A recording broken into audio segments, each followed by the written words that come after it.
नमस्कार, भारत एक्सप्रेस देख रहे हैं आप। मैं हूं आपके साथ आकांक्षा त्रिपाठी। भारत और पाकिस्तान के बीच जो स्थिति बनी हुई है उसमें कई तरह के सवाल लोगों के मन में उठ रहे हैं कि सबसे पहला सवाल जो जिस पर हम आज बातचीत करेंगे, जिस पर हम आज आपको विस्तार से पूरी जानकारी देंगे, जो कि सबके मन में ये है कि आखिर अमेरिका बीच में कैसे आया। क्योंकि 10 तारीख को जब डोनाल्ड ट्रंप ने ट्वीट किया था दोनों देशों के बीच मध्यस्थता को लेकर, उससे पहले अमेरिका का रुख एकदम साफ था। मायूसी भरे लहजे में अमेरिका के उपराष्ट्रपति कहते नजर आए थे कि आखिर वो इस सब के बीच में क्या कर सकते हैं, यानी कि भारत और पाकिस्तान के बीच जो स्थिति बनी हुई है उसमें उनका क्या रोल, उनका कोई रोल नहीं है। उन्होंने ये भी कहा था कि इसमें इन्वॉल्व होना हमारा बिजनेस नहीं है। फिर अचानक ऐसा क्या हुआ कि शनिवार को मध्यस्थता के लिए अमेरिका बीच में आया, दोनों देशों के बीच मध्यस्थता कराने पर, और इसके साथ ही ट्वीट भी डोनाल्ड ट्रंप का शाम को 10 तारीख को आया, 10 मई को। तो ऐसे में कई सवाल खड़े हो रहे हैं कि आखिर ऐसा क्या हुआ, तो ये पटकथा आखिर लिखी कैसे गई, ये कहानी आखिर शुरू कैसे हुई कि अमेरिका बीच में इन्वॉल्व हुआ। तो इस बारे में पूरी जानकारी हम आपको देंगे। तो देखिए, पूरा जो मामला है ये ऐसे शुरू हुआ कि जब पहलगाम का अटैक हुआ उसके बाद भारत ने ऑपरेशन सिंदूर चलाया। ऑपरेशन सिंदूर के तहत भारत ने एकदम ये साफ कर दिया था कि आतंकवाद के खिलाफ भारत गहरी चोट पाकिस्तान को देगा और सिर्फ आतंकवाद पर ही देगा, यानी कि आतंकवाद को लेकर ये एकदम स्पष्ट था। हमारा टारगेट एकदम फिक्स था कि हमें सिर्फ आतंकवादियों को ही खत्म करना है। तो यही वजह थी कि पाकिस्तान में जो जवाबी कार्रवाई की गई भारत सरकार की तरफ से, उसमें कुछ जगहों को चिन्हित किया गया, उन जगहों पर हमला किया गया और सिर्फ आतंकवादियों को ही निशाने पर लिया गया। ऐसे में जो कार्रवाई की गई उसके बाद ये साफ हो गया कि भारत ने जो अपना मकसद पूरा करना था वो पूरा कर लिया। भारत ने जो जवाबी कार्रवाई करनी थी वो पूरी कर ली। फिर उसके बाद पाकिस्तान की तरफ से सीज फायर की गई, पाकिस्तान की तरफ से गोला बारूद फेंके गए, पाकिस्तान की तरफ से ड्रोन से हमला किया गया।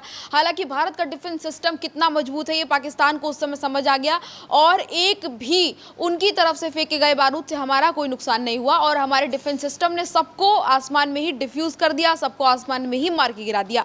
इसके बाद यहीं से पटकथा शुरू हुई कि पाकिस्तान को जब ये समझ में आ गया कि अब तो स्थिति बहुत ज़्यादा ख़राब हो रही है, क्योंकि पाकिस्तान का कोई भी हथियार भारत की तरफ जाकर नुकसान नहीं पहुंचा रहा है, और अब उनको भी समझ में आ गया कि जवाबी कार्रवाई क्योंकि भारत की तरफ से ऑपरेशन सिंदूर के तहत दी गई थी और उसमें उनका नुकसान भी हुआ। उनके तमाम जो आतंकी आका हैं वो रोते हुए नजर आए, ये कहते हुए नजर आए कि हम क्यों नहीं मर गए, क्योंकि उनके जो साथी थे वो वहाँ पर उस हमले में जो भारत सरकार की तरफ से किया गया ऑपरेशन सिंदूर के तहत उसमें मारे गए। तो ऐसे में पाकिस्तान को गहरी चोट पहुंची। उसके बाद जब पाकिस्तान को ये लगा कि अब वो लड़ने में सक्षम नहीं है और भारत के सामने वो किसी भी कीमत पर टिक नहीं पाएगा, उसके बाद ये फैसला पाकिस्तान ने लिया कि अब अमेरिका ही ऐसा बचा हुआ है देश जो उनको बीच में बचा सकता है, यानी कि मध्यस्थता अगर अमेरिका करता है तो भारत के कहर से पाकिस्तान को बचाया जा सकता है। क्योंकि लगातार पाकिस्तान की तरफ से जो है सीज फायर की जा रही थी, उसके बाद भारत की तरफ से जवाबी कार्रवाई की जा रही थी। तो ऐसे में जब शनिवार से एक दिन पहले की बात, अगर हम शुक्रवार की बात करें तो शुक्रवार को स्थिति काफ़ी ज़्यादा गंभीर बन गई थी।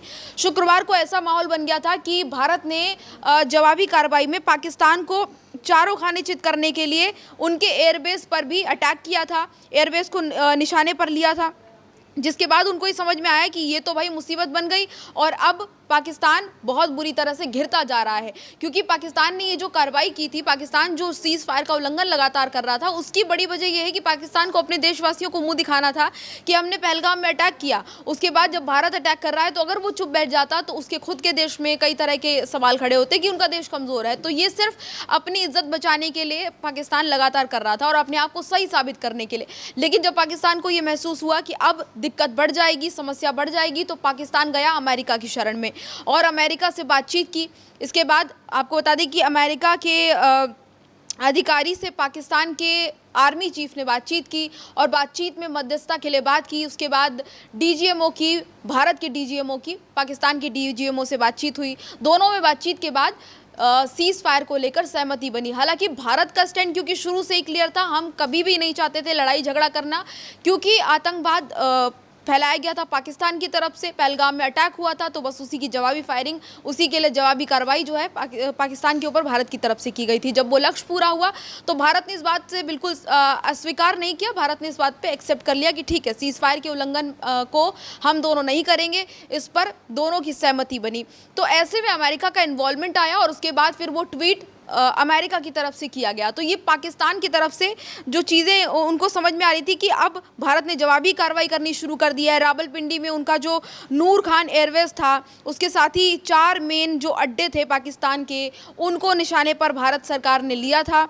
पाकिस्तान को खुद वहाँ के जो लोग हैं उन्होंने खुद ये बताया, क्योंकि तमाम सोशल मीडिया पर वीडियोस वायरल हुए थे जिसमें धमाकों की आवाज़ सुनाई दे रही है। वहाँ के लोग खुद कहते हुए नजर आए कि पाकिस्तान में गोला बारूद भारत की तरफ से फेंके गए हैं। तो ऐसे में डर कहीं ना कहीं पाकिस्तानियों के अंदर बन गया था, पाकिस्तान की सरकार के अंदर बन गया था कि अब भारत कुछ बड़ा करने वाला है, क्योंकि लगातार बैक टू बैक चीज़ें आप वही कर रहे हैं कि गलती आप कर रहे हैं, उसके बाद आपकी तरफ से ही लगातार फायरिंग हो रही है, आपकी तरफ से ही शुरुआत हो रही है। बस जवाबी फायरिंग भारत की तरफ से हो रही है और वो भी पाकिस्तान नहीं झेल पा रहा था। तो ऐसे में पाकिस्तान को समझ में आया, पाक ने मिसाइल लॉन्च की, भारत ने उसको ध्वस्त कर दिया और फिर ये समझ में आया कि कुछ बड़ा होगा। उसके बाद खबर आई कि अमेरिका के विदेश मंत्री की पाकिस्तान के आर्मी चीफ से बातचीत हुई और युद्ध विराम की पटकथा यहीं से लिखनी शुरू हो गई और उसके बाद युद्ध विराम पर सहमति बनी। पाकिस्तान को कदम पीछे तो खींचने ही थे, क्योंकि उनको अपनी हालत पता थी। वो ये समझता था कि अगर वो ऐसा नहीं करेगा तो उनकी स्थिति बहुत ज़्यादा बुरी होने वाली है। अपनी जनता को दिखाने के लिए पाकिस्तान चुप नहीं रह सकता था, इसलिए लगातार ये सीज फायर का उल्लंघन और तमाम जो ड्रोन फेंके जा रहे थे, ये तमाम चीज़ें जो हो रही थी वो पाकिस्तान की तरफ से इसीलिए हो रही थी। शायद यही वजह थी कि अमेरिका की शरण में पाकिस्तान पहुंचा और उसके बाद राष्ट्रपति डोनाल्ड ट्रंप से जेडी वेंस की तरफ से बातचीत पहुंची, उन तक मामला पूरा पहुंचा। फिर अमेरिका इस पूरे मामले में बीच में आया। अमेरिका की आड़ में पाकिस्तान की सरकार ने अपनी शर्मिंदगी, अपनी थू-थू होने से बचाने की कोशिश की है। भारत की ओर से बताया गया था। उसके बाद जब मध्यस्थता की बात हुई तो भारत की तरफ से बताया गया कि दोनों देशों के डीजीएमओ ने बातचीत की है और इस बात पर भारत भी सहमत है।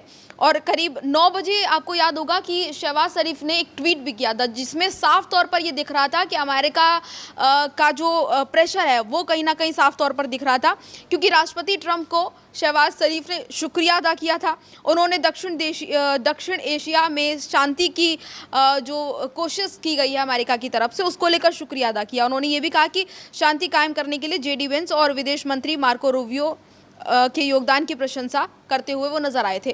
तो ऐसे में ये साफ तौर पर समझ में आ रहा है कि आखिर ये सब चीज़ें हुई कैसे अमेरिका का इन्वॉल्वमेंट हुआ, कैसे पाकिस्तान मध्यस्थता के लिए आया, कैसे भारत ने अपनी शर्तें रखी, कैसे पूरा मामला क्रिएट हुआ। तो ये जो कन्फ्यूज़न लगातार लोगों के मन में थी वो आज हमने आपको क्लियर की। और अगर कोई कन्फ्यूज़न अगर आपके मन में है और भारत और पाकिस्तान के लगातार जो बीच तनाव बना हुआ है उससे जुड़ी कोई भी जानकारी अगर आपको जाननी है तो हमारे चैनल पर जाके ज़रूर देखिए और बने रहिए भारत एक्सप्रेस के साथ। नमस्कार।